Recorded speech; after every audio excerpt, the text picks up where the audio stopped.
अस्सलाम वालेकुम, welcome to SCG insights. आज के वीडियो में हम ग्रेड 8 इंग्लिश का सेक्शन 2 करेंगे। मैंने अपनी लास्ट वीडियो में आपको ये तमाम कॉन्सेप्ट्स, तमाम एमसीक्यूज़ बहुत अच्छे तरीके से करवाए थे और ये सॉफ्टवेयर मैंने फ्री आपको दिया था। अगर आप भी ये वाला सॉफ्टवेयर फ्री हासिल करना चाहते हैं तो जल्दी से कमेंट बॉक्स में गुड एंड थैंक्स लिखकर फ़ौरन हासिल कर सकते हैं। तो आज हमने सेक्शन 2 करना है। सेक्शन 2 का क्वेश्चन नंबर 41 जिसके टोटल मार्क्स 16 है। अब यहाँ पर आपने करना क्या है, read the paragraph carefully and answer the question. बहुत ध्यान से आपने पैराग्राफ को पढ़ना है और आंसर करना है क्वेश्चन का। यूज़ करेक्ट ग्रामर, आपने ग्रामर ठीक यूज़ करनी है।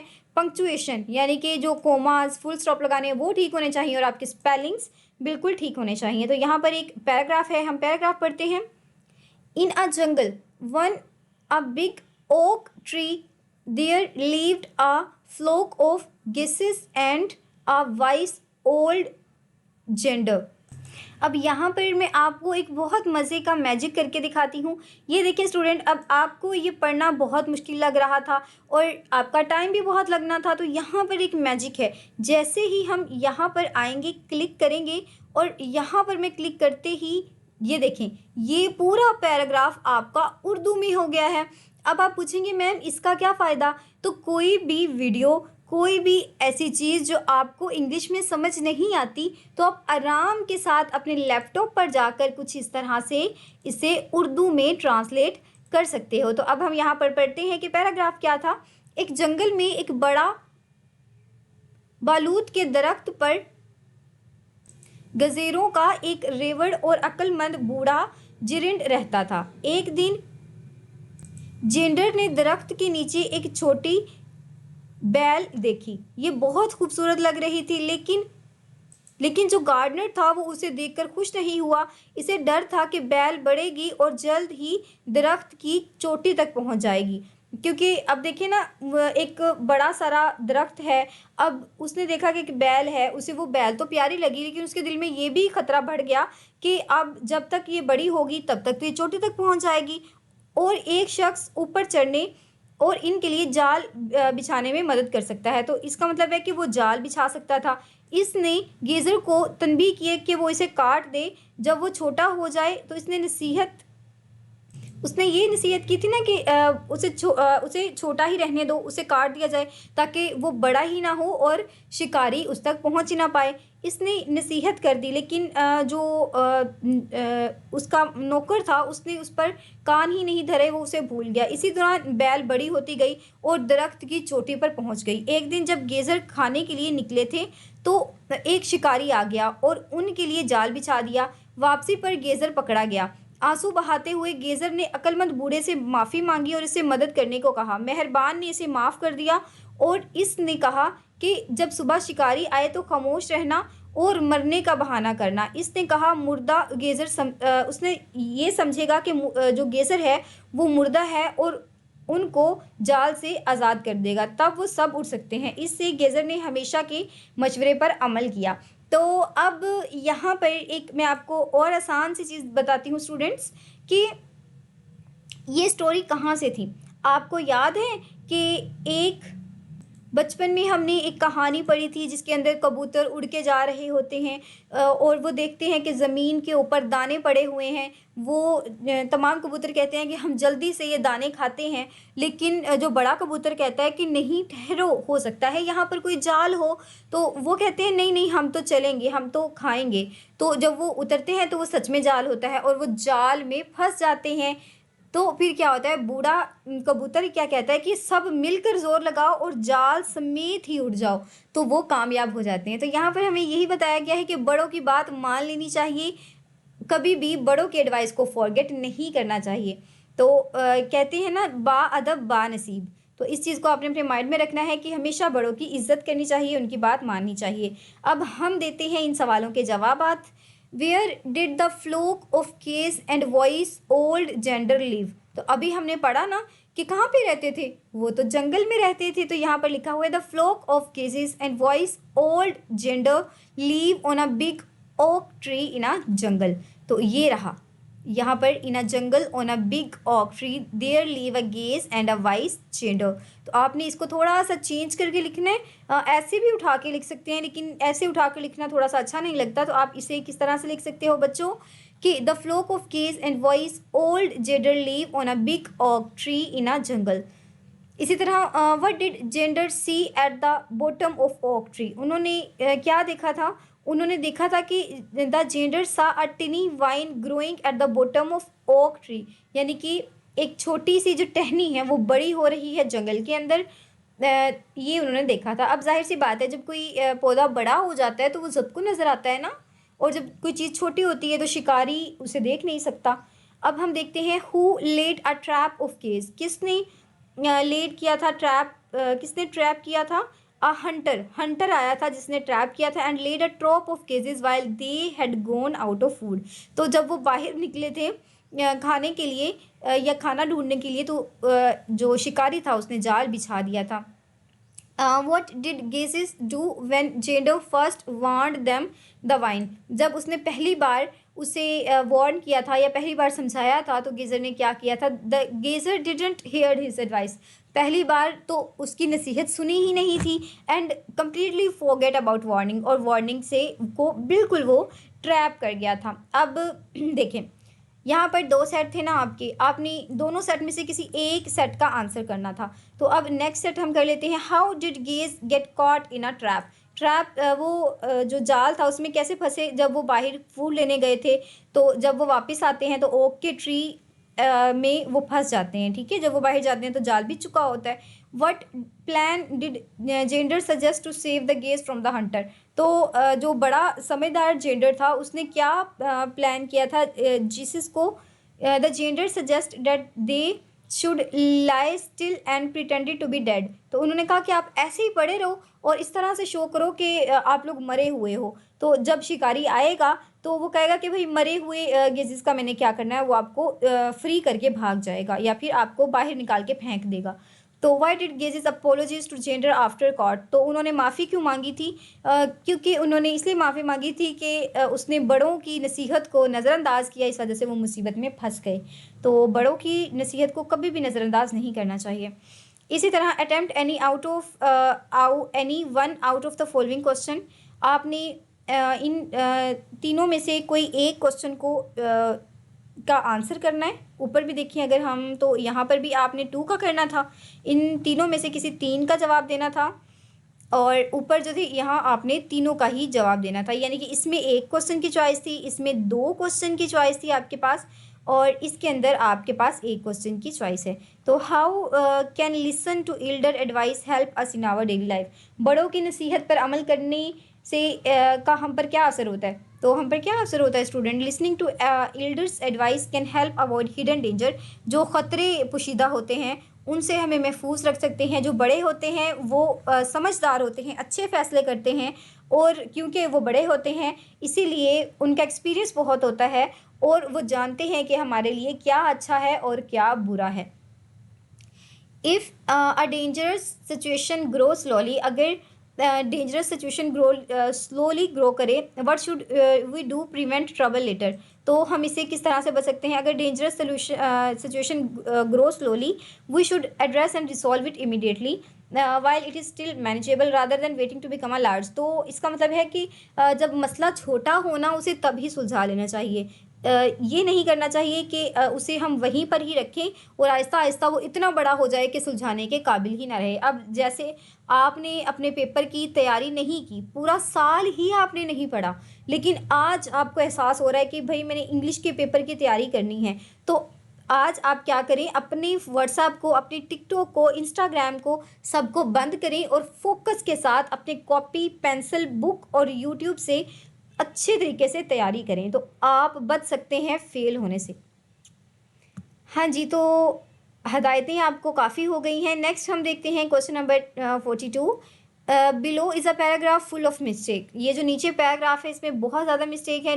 Rewrite the paragraph after correction. तो आपने इसकी करेक्शन करनी है। तो स्टूडेंट यहाँ पर देखें, ये करेक्टेड आपका पैराग्राफ है। अब देखें, जिसे मैंने ब्लू रेड रेड लिखा है ना, ये गलती थी आपकी, ये मैंने सुधारी है। अब देखें, विलेज के स्पेलिंग यहाँ पर गलत थे। ठीक है, नेक्स्ट अगर हम चलें, नेक्स्ट आपका टालेस्ट, तो यहाँ पर आपको पता है ना सुपरलेटिव डिग्री के साथ दा भी लगता है, तो यहाँ पर द टालेस्ट आना था। इसी तरह नीचे अगर हम देखें द चिल्ड्रन वाज, तो चिल्ड्रन के साथ वर आता है क्योंकि ज़्यादा के साथ बड़ी आती होती है ना वर। इसी तरह अराउंड हैप्पीली, तो यहाँ पर देखें हैप्पीली कोई क्वेश्चन है नहीं, तो यहाँ पर आपका क्वेश्चन मार्क नहीं आना था, आपका डॉट आना था या फुल स्टॉप। इसी तरह next me will race, and next हमारा यहाँ पर कहाँ पर मिस्टेक आ रही है, वाइल आई, यहाँ पर आना था वाइल आई विल रेस। इसी तरह आगे Amina, among them was Amina, we shout, she jumped carelessly, brother shout care, be careful Amna. तो यहाँ पर जो मिस्टेक है स्टूडेंट, यहाँ पर ये मिस्टेक है कि आमना उसने स्पेसिफाई किया, तो यहाँ पर जो हमारे पास एक्सक्लेमेटरी का सैम्बल है वो आएगा। अगर आपने पंक्चुएशन की है तो ये चीज़ें आपको आसान लगेंगी। आपकी चैप्टर के एंड पर, बिल्कुल एंड पर ये पंक्चुएशंस दी होती हैं, आपने उनको पढ़ के जाना है। एट दैट मूवमेंट फादर कम आएगा, यहाँ पर कम है, केम आएगा, ठीक है। तो अब अली का ए छोटा लिखा हुआ है, आपने अली का ए बड़ा लिख देना है, तो ये करेक्ट आंसर है। यहाँ पर वीडियो को रोकें और इसे अच्छे तरीके से करें। अगर आप ये लेना चाहते हैं अपने फ़ोन में, ये डाउनलोड करना चाहते हैं, तो आपने अच्छा सा कमेंट करना है, कमेंट करते ही आपको ये मिल जाएगा इंशाल्लाह। Write a dialogue of 10 sentence between a student and teacher about the road safety. आपने एक डायलॉग लिखना है स्टूडेंट और टीचर के दरमियान, जिसके अंदर आपने रोड की सेफ्टी की चीज़ें लिखनी है। तो यहाँ पर मैंने आपको लिख के दे दिया है।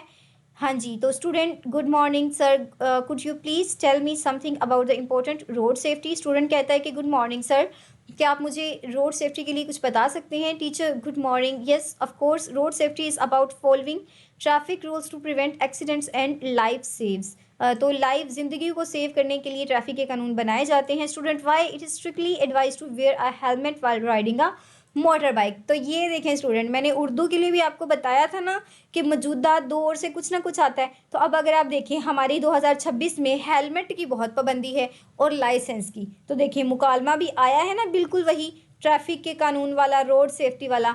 तो अब फिर मैं बताती हूँ आपको कि जंग का बहुत दौर है आजकल, बहुत जंग हो रही है अमेरिका के दरमियान, अमेरिका और ईरान के दरमियान, इसराइल और फ़लस्तीन के दरमियान। तो आपने जंग के बारे में भी कुछ ना कुछ करके जाना है। या तो आप वार के बारे में करेंगे या फिर पीसफुल सोसाइटी पर आपने 10 से 20 लाइनें याद करके जानी हैं। और इसी तरह ये हेलमेट वाला भी आपने करना है। तो अब है teacher, helmet protect your head from several fatal injuries in a case of unexpected rash. तो जब अगर आपका एक्सीडेंट हो जाता है, अगर आपने हेलमेट वेयर किया है, तो आपको बहुत सारी चोटों से आपकी हिफाजत हो जाती है, आपका सर बच सकता है। ऑफ्टन यूज़, इसी तरह स्टूडेंट कहता है, आई ऑफ्टन सा people crossing road carelessly, what rule should pedestrians follow. तो स्टूडेंट कहता है कि सर मैंने देखा है कि बहुत सारे लोग बहुत बेहतियाती से रोड पास कर रहे होते हैं, ऐसे कौन से रूल्स हैं जो पैदल चलने वालों को फॉलो करने चाहिए। तो यहाँ पर है, pedestrian must always use zebra crossing. Pedestrians को ज़ेब्रा क्रॉसिंग करनी चाहिए इस्तेमाल। यहाँ पर बिफोर स्टिपिंग ऑन द रोड, जब वो चल रहे होते हैं उन्हें लेफ़्ट और राइट पर देखना चाहिए। इसी तरह ये तमाम चीज़ें यहाँ पर लिखी हुई हैं। और ये इम्पॉर्टेंट है कि यहाँ पर स्टूडेंट कहते हैं कि बहुत सारे जो लोग होते हैं ना, वो फ़ोन यूज़ कर रहे होते हैं। तो टीचर कहता है कि जो फ़ोन है वो बहुत नुकसानदेह है, क्योंकि जब फ़ोन यूज़ कर रहा होता है ड्राइवर, तो उसका जो कंट्रोल होता है वो आउट हो जाता है और इस तरह एक्सीडेंट हो जाते हैं। स्टूडेंट लास्ट पर कहता है, थैंक यू सो मच, मैं अपने दोस्तों को भी ये तमाम रूल बताऊँगा। सर कहता है, यू आर वेरी वेलकम, और being a responsible and law obedient citizen, it's our moral duty. अच्छा शहरी होने के नाते हमारा ये इखलाकी फ़र्ज़ है।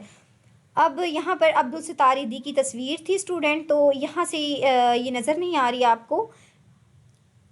अब्दुल सत्तार ईदी की तस्वीर को तो आप जानते ही हैं, अगर नहीं जानते तो मैं आपको दिखा देती हूँ। स्टूडेंट, जो मैंने आपको 41 क्वेश्चन करवाया था ना, वो उसकी इमेज ये है, कुछ ऐसी इमेज है, आप इसे देख लीजिएगा। अब मैंने आपको ईदी साहब दिखाने हैं। ये देखें, यहाँ पर जो मैंने अभी आपको ट्रैफिक रूल वाला करवाया है, वहाँ पर ये इमेज बनी हुई है। और अब्दुल सत्तार ईदी, सच अ ग्रेट पर्सन, उनकी तस्वीर ये है। ठीक है, तो अब हम जल्दी से अपना सोल्यूशन देख लेते हैं इन क्वेश्चंस का। हाँ जी, तो यहाँ पर आपको एक पैराग्राफ दिया हुआ है, आपने उसे छोटा करके लिखना है, तो ये रहा उसका छोटा सा आंसर। अब मैं इसको भी आपको उर्दू में करवा देती हूँ।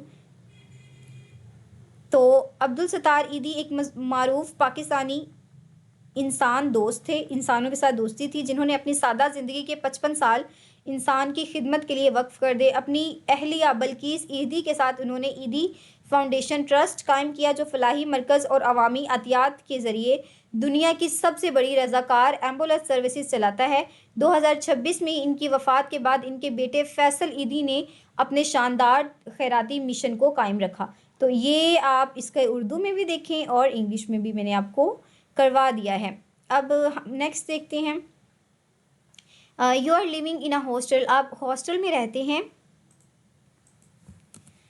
आप हॉस्टल में रहते हैं और अपने अपने दोस्त को लेटर लिखना है कि उसके जो एग्ज़ाम्स आ रहे हैं उनके लिए वो खुद को तैयार करे। तो ये रहा आपका पूरा लेटर, इसका आप स्क्रीनशॉट ले लें। और एक अहम बात स्टूडेंट, ये जो आप तरीका देख रहे हैं बहुत इंपॉर्टेंट है, इंतहा का इम्पॉर्टेंट है ये, और बिल्कुल आपने इसी तरह लिख कर आना है। बच्चों, अगर आपको लेटर नहीं भी आता ना, तो आप ये तरीका पूरा लिखा करें, और अंदर अस्सलाम वालेकुम तो आपको आता ही है ना, आपको हाल चाल पूछना तो आता ही होगा, आपको गुड बाय तो कहना ही आता होगा, और एक दो लाइनें आप वैसे भी ये देखें, चाहे फिर आप यही लिख कर आ जाएँ, ये जो टाइटल लिखा होता है ना बॉडी के अंदर, चाहे आप इतना सा भी लिख कर आ जाएँ, तो आपको 5 नंबर ज़रूर मिल जाएंगे। तो आपने खाली कुछ भी नहीं छोड़ना, जो आता है जैसा आता है आपने लिखना ज़रूर है। अब दूसरा लेटर है कि your best friend to move another city, आपने अपने दोस्त को लेटर लिखना है जो दूसरे सिटी चला गया, और आपने बताना है कि आप उसे कितना मिस करते हो। तो ये रहा आपका लेटर, आप इसको भी पढ़ सकते हैं अच्छे तरीके से, वीडियो को रोक कर पढ़ सकते हैं, और अगर आपको ये चाहिए तो अगेन आप कमेंट करते रहें और हासिल करते रहें। Right a paragraph of 10 sentence on responsibility of student, student की रिस्पॉन्सिबिलिटी पर आपने 10 जुमले लिखने हैं। ये भी मैंने आपको यहाँ पर करवा दिया। Being a student is a crucial phase of life that comes with several important responsibilities. The primary duty of a student is to focus entirely on acquiring knowledge and study diligently. A responsible student must attend classes regularly and complete all academic assignments on time. Respecting teacher, parents and elder is another essential moral obligation that shape a student's character. तो इसका भी आप screenshot ले लें। Video लंबी हो जाती है, इस वजह से मैं आपको जल्दी जल्दी कवर करवा रही हूँ। इम्पोर्टेंस ऑफ डिसिप्लिन, ये आपके पास ये है कि कितनी इम्पोर्टेंट है हमारी ज़िंदगी में डिसिप्लिन का होना, कानून की जो पाबंदी है वो कितनी ज़रूरी है। तो उम्मीद करती हूँ आपको वीडियो पसंद आई होगी। वीडियो पसंद आई है तो चैनल को सब्सक्राइब ज़रूर करें, लाइक ज़रूर करें, एक प्यारा सा कमेंट करें और अपने दोस्तों के साथ ज़रूर शेयर करें। अच्छी चीज़ को लोगों तक पहुँचाना भी एक नेकी है। और अगर कोई भी क्वेश्चन हो, कहीं से कुछ समझ ना आया हो, तो आप मुझे कमेंट करके पूछ सकते हैं।